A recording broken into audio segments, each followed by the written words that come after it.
Hola, ¿cómo están? Buen día. Nos encontramos de nueva cuenta en Entre 10 y hoy tenemos a un invitado muy especial, Jorge Iván Domínguez, CEO de Gobernarte. ¿Cómo estás, Jorge Iván? Buenas tardes. Buenas tardes, Yolanda. Gusto en saludarte a ti y a la gente que nos ve y que nos escucha a través de Horus Media y a través de sus redes sociales. Bueno, primero que nada, felicidades, ya que Gobernarte ha quedado de entre las encuestadoras más acertadas en el porcentaje de la elección presidencial y de la jefatura de gobierno de la Ciudad de México. Pues muchas gracias. Yo creo que ha sido un trabajo de un gran equipo y ha sido resultado de arriesgarnos a poder integrar las nuevas tecnologías a la ciencia estadística y a los estudios de opinión pública. Hablando de esto, ¿cuál es tu opinión acerca del proceso electoral que vivimos el domingo pasado? Bueno, yo creo que en primer lugar fue una participación muy nutrida de los mexicanos.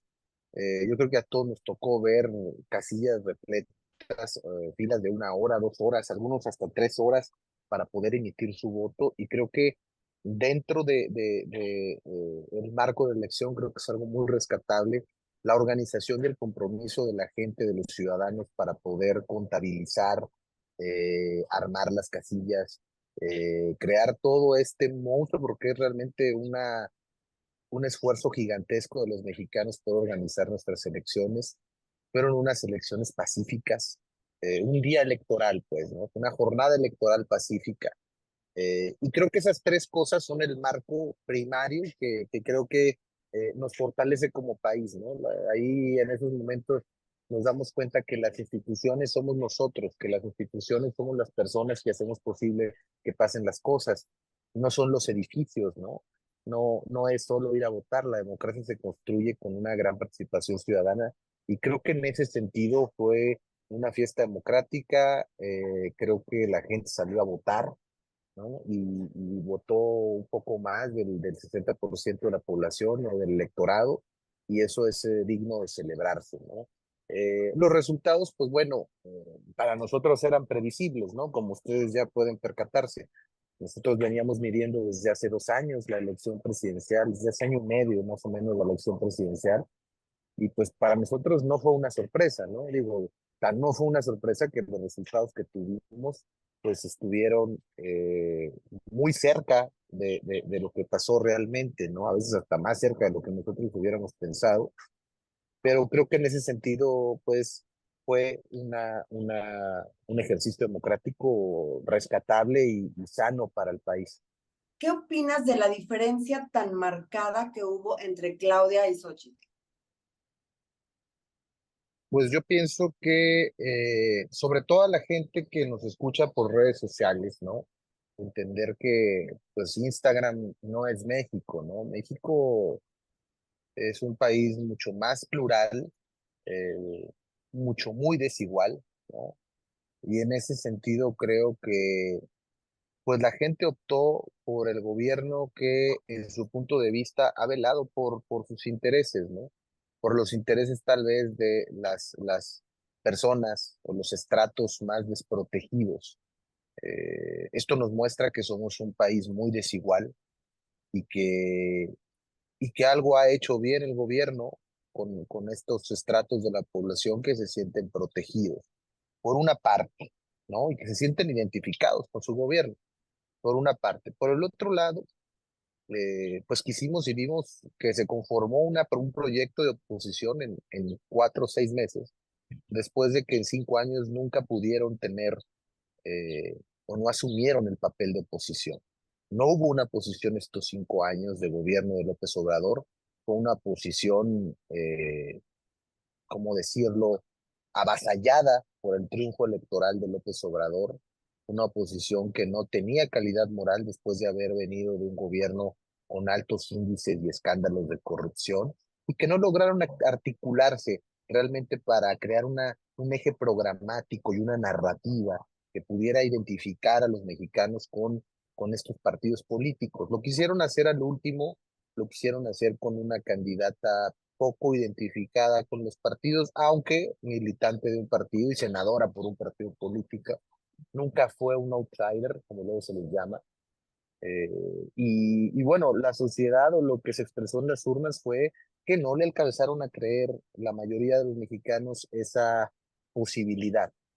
Sin embargo, hay que destacar que en la democracia, pues también cuenta el voto de la mayoría, pero también cuenta el voto de la minoría, ¿no? Y que esperemos que este gobierno, a pesar de las diferencias tan grandes que electoralmente consiguió, pues pueda tener la madurez política para convocar a todos y dejar ya darle paso al encono y a la división para poder ya crear gobiernos que tomen en cuenta también a las minorías.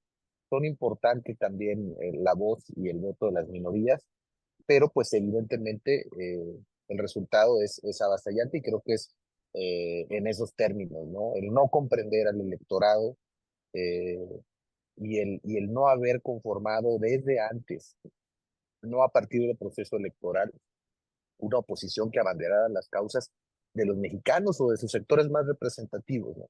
En ese sentido, creo que la elección fue un descalabro y ojalá sea un acicate para que la oposición en este país, que además la oposición es necesaria y urgente en cualquier democracia, pueda reformarse, pueda repensarse, reestructurarse y salir con una nueva idea y una nueva bandera política.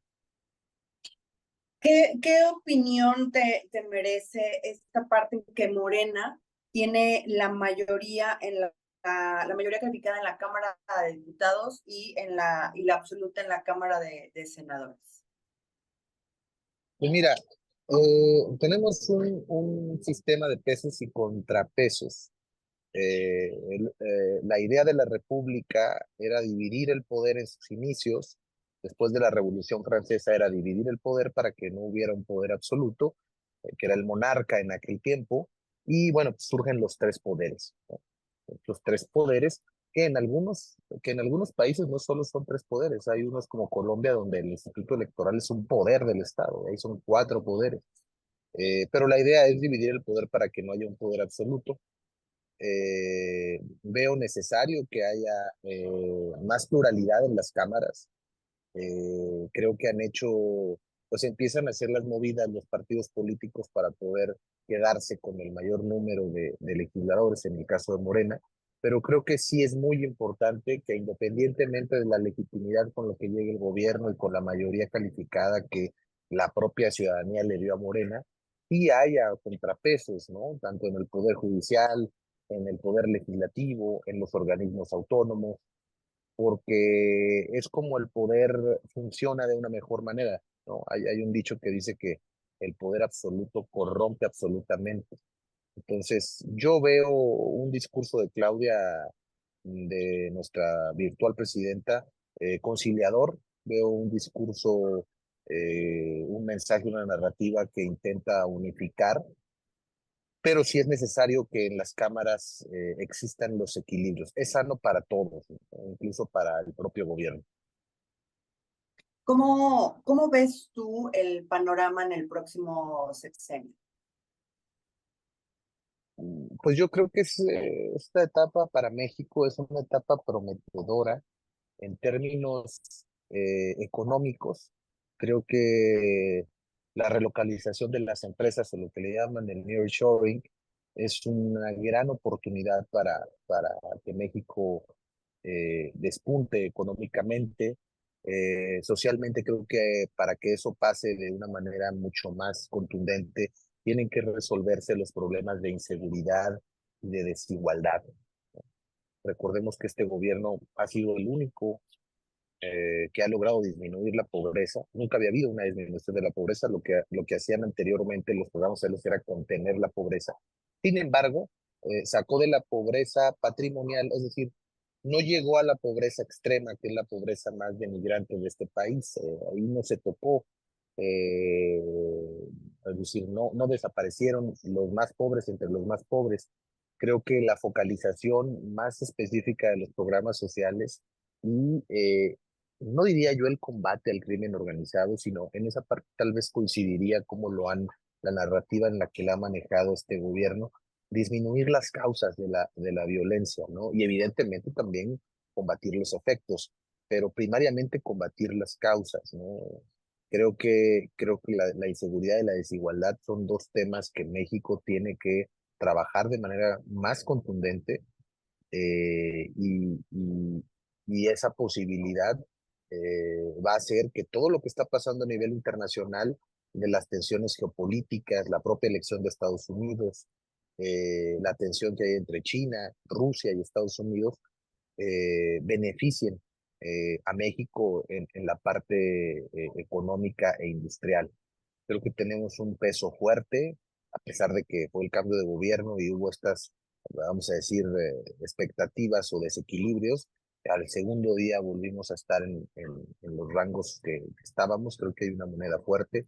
Creo que la decisión de Claudia de ratificar al secretario de Hacienda y respetar la autonomía del Banco de México va a dar una certeza a los inversionistas y va a generar índices más competitivos en el sector económico y en el sector financiero.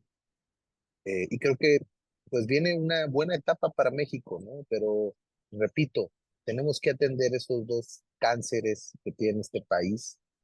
Uno es pues, el narcotráfico, ¿no? La violencia, y la otra parte indispensable, la desigualdad, que de alguna manera también es el caldo de cultivo para que muchos problemas puedan acentuarse, ¿no? ¿Qué sigue para gobernarte? Mm, Pues bueno, nosotros vamos a seguir haciendo consultoría. Nosotros no solo somos una encuestadora, es decir, somos una consultora que tiene una casa encuestadora. Vamos a seguir en la parte de comercializar las franquicias. Eh, Hemos recibido la autorización de la Asociación Nacional de Franquicias y de las propias autoridades económicas del país para emitir 32 franquicias.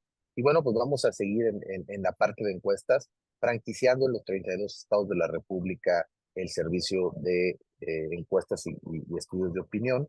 Y seguiremos haciendo consultoría en políticas públicas, manejo de crisis y comunicación política para las empresas, los gobiernos o las organizaciones de la sociedad civil que crean que podemos serles de ayuda, ¿no? Nosotros seguimos trabajando. Evidentemente, el proceso electoral siempre es un proceso que pues trae más estrés, más trabajo.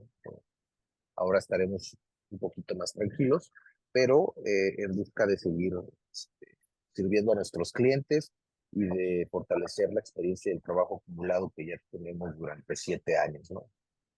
Como empresa. Jorge, te agradezco mucho esta entrevista y enhorabuena Ujú. por todos los éxitos. Muchas gracias. Gracias a todos. Gracias y nos vemos el próximo jueves en Entre 10.